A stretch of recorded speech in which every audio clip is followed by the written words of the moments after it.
أدرك غريق المعاصي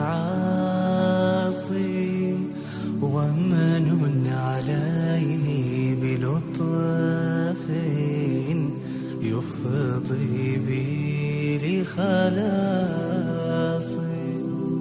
يا أخي ذنب النواصي